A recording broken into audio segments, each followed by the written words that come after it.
Alright, hello everyone, it's Sean and I'm going to install DCC in my Budd RDC Proto 1000. I've got my Digitrax decoder here. I have a DH163D. It's an enclosed wrapped decoder here. Comes with the instructions and one of the cords, and I had to supply my own 8-pin plug-in conversion because it did not come with this. And I guess Digitrax is going through some kind of conversion phase because a lot of the decoders with the original numbers are not available. So I had to improvise. I have another one of these on the side for my other RDC for when I put it into the South Shore car, but I'm going to put the decoder in here and test it out, do some product testing on my layout with this drive before I put it in my car, do some testing for pulling, operating, see how well it works, see how much it'll pull, and we'll go from there. So first, I'm going to take this guy, put him on his back here. I'm going to get some light fabric here so I'm not tearing up my engine. This is nothing special. Actually, let's go like this. This is just some fabric I used for putting stuff in boxes. When I was packaging up my trains for shows and stuff, I'd use little Sterilite bins, and I'd use this to help keep my trains from flopping around in there, going between shows and that. And it works great if you fold the ends in. This bit's a bit short, but it works fine for keeping stuff up. So make sure this thing's still in the... There we go. Alright, so we're gonna get started here. Taking the couplers off. I can probably reuse these boxes when I get my South Shore cars. Instead of using the KD coupler boxes, I might be able to repurpose these. But what's nice about the KD boxes, obviously, is that I'll be able to drill holes for the sides and have a hole on each side. But remember, once you do that for the KD boxes, there's no repositioning the coupler without drilling a new hole and kind of screwing things up from where they're already at. So there's that. The screws underneath the cab right there, which I'll move that in a little bit. Yeah, I'm not using the instructions. This is simple enough and straightforward, hopefully, that I can do this without using the instructions, because, you know, men don't like to use instructions. So that's that box. Now we gotta unscrew these here.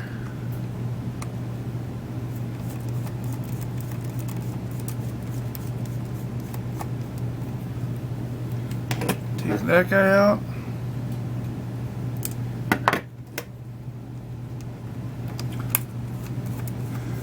As I said before in my little review of these, which I'll do another little one after this, just about it running and everything.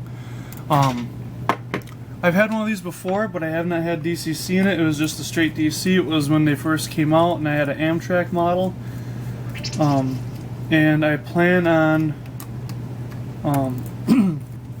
maybe even getting another one of these, and because I really like this car. It looks really good, and for 65 bucks, it's hard to pass up a smoking hot deal like that. So let's see how this works. Look at that! So easy. That was nice, and you can see the 4 holes right there on each end where I pulled the screws out are appropriate. And they actually used metal for this, so that is actually stamped metal. You can see it inside there, and that's really nice. Something else I might be reusing is part of this chassis when I get those South Shore cars, because the headlights are lined up really well. And then you can see inside here where the bulb is, so that might get reused as well. I don't know about the windows. I think the South Shore cars come with the windows, but we'll see. So, alright. Here it is. Here's the board, or the plug. See if I can get that out without ruining it. Alright. Unpackage the decoder here. I've worked with these before, or at least with the DH123s. And they're Really good decoders. I really like them. So get this guy plugged in here. You gotta make sure when you're using these decoders that these plugs are all the way in. Otherwise you may have a bad contact. And you really gotta be thorough. Don't be too worried about breaking the decoder. It's pretty rigid. But also don't, be careless and end up needing to replace it. And with these two loose wires here, I don't know if that's coming into focus or not, but there's two little loose wires here. It's a brown and a mint green one, and you just want to trim off the ends so that way there aren't two little wire leads sticking out. So now that we have that, we can plug this guy in here. Piece of fuzz. All the leads look pretty straight. I do believe this one is used. I got this for free from my hobby shop for the purchase. Plug that in there.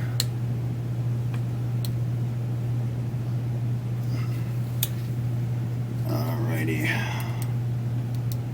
Yeah, one of these leads is a little bent, so I'll have to fix that quick.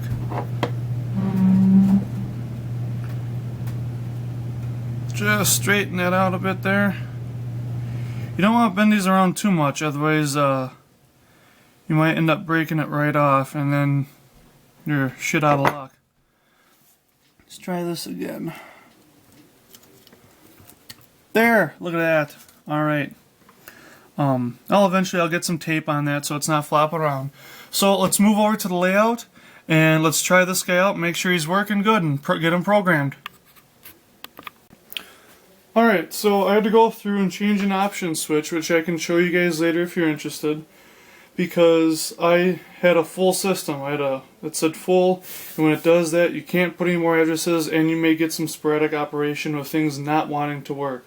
So I went through, I changed option switch 39 to close, so that way I cleared the system. The only number that's in it is the one that's in here right now, and it's 9004 for this number, which is the Rock Island RDC number. I'm going to keep with that number for now. So, let's see how everything's working.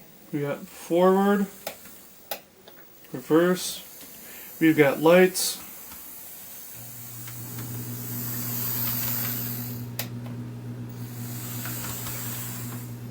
alright, so with that, make sure you guys can see this. Alright, I'm going to take a little bit more electrical tape. I've got this old cheap yellow stuff that my dad just found because we're out of electrical tape. And I'm going to use this to hold the decoder in place on the board so that's not flopping around and falling over and stuff when I'm trying to put the shell back on. And I already put a little bit over the ends of those wires just so they don't become frayed. Not afraid, but frayed. So go like that. We'll fold this baby back over so it holds a little bit down in place. Fold that under the board there. That side down. And we're set. So, and I made sure to put it over the center here so when we pop the shell back on, like so. Oh, got a couple of wires going over the side there, it looks like. Alrighty, let's try this again.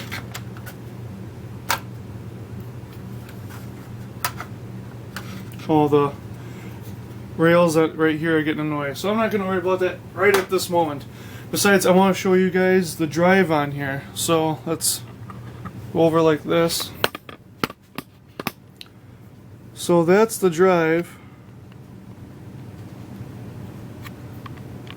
Let's see if we can get that in a little bit better. Okay, the lighting isn't the best, but here we can see this is the motor in this little black box. You don't actually get to see the naked motor. That's it there though. And then you got a nice little flywheel here. And here's the universal and the drive shaft, and then it just goes into this truck. You got pickups on both sides though. But just the one truck is powered, so you get nice, smooth, 128 speed step operation. And that's top speed. Which isn't that fast. Okay. For whatever reason the brake didn't want to work there. Let's see if it works now. Oh, it's just very delayed, which I don't care for. Whoa, what's this? It's spinning and not going anywhere. Oh, it's caught on the little hump here. I've got a little bump in the track right here, and that's actually what it got caught on. That's what happens when you don't have an all-wheel drive vehicle, I guess. So at least my Subaru would make it over there. Alright, so that's that. As you can see, you have the full interior. And obviously this would be a good time to put your people in. If you need to make it any easier, you can take these screws out here, and in the same places on the other side, take these wires out on each end, and just put your people in. Otherwise, if you're skilled enough and you think you can do it, leave the board on. It'd save you a hell of a lot of trouble. And do it that way. But I'll be using this truck and these bits right here along with this board for my Budd RDC car. I'm going to see if I can't repurpose those LEDs, because those would work great. At least I believe they're LEDs. I'd have to check the boxes, which I do not have. So let me get the shell on and we can check it out when it's done. Alright, we're back. I've got my RDC here checked into my Buddy throttle. So I've got the number in the keypad. And we're ready to do a little bit of testing.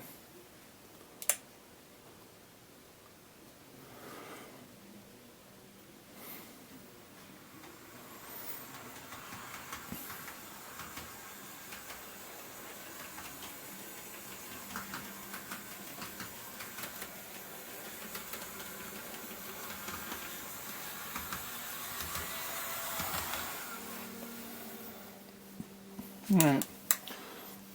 So obviously it makes it through the switches. Sadly, this is full throttle here. You can see my throttle is maxed out. I'm going to find out if the new Walthers Amtrak cars, if those have higher gearing, and if they're similar. I might find out about getting a drive out of those to use in my South Shore cars, just so I can have some more speed. I'm sure this is all I'll need, but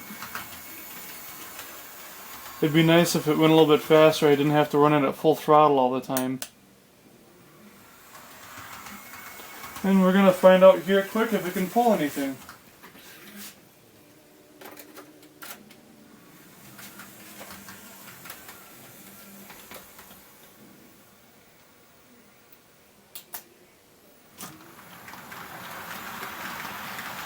And of course it can, it's a Proto. I don't think I'd be doing this on my actual layout, especially not with the South Shore cars. But it's good to know that if I want to buy a couple extra cars to make a 3 or 4 car consist, I don't have to power every single one of them. And that saves me a lot of trouble. So what I might end up doing is, depending on how big my layout goes, I might have... obviously, I'll have 2 of each, 2 of the single-level Nippon cars, and 2 of the bi-levels. But I may end up going up to 4 cars each, depending on what happens. And of course, on the space available. So, otherwise, for now, that's it. If you guys have any questions, comments, or anything, feel free to post them. I can see here now, there's a couple other little imperfections. But that's fine. I looked at buying more, and my dealer said to wait. They might just go cheaper. So I'm going to wait on buying 1 or 2 more. And he said they might even go less than $65, which it sounds like $45, $50 range. Which, if that's the case, that's just nuts.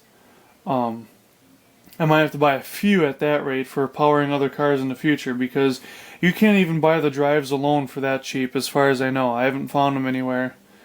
So that alone would be worth it, especially if I find out I can re-gear them, which I'll look into when I take the drive apart.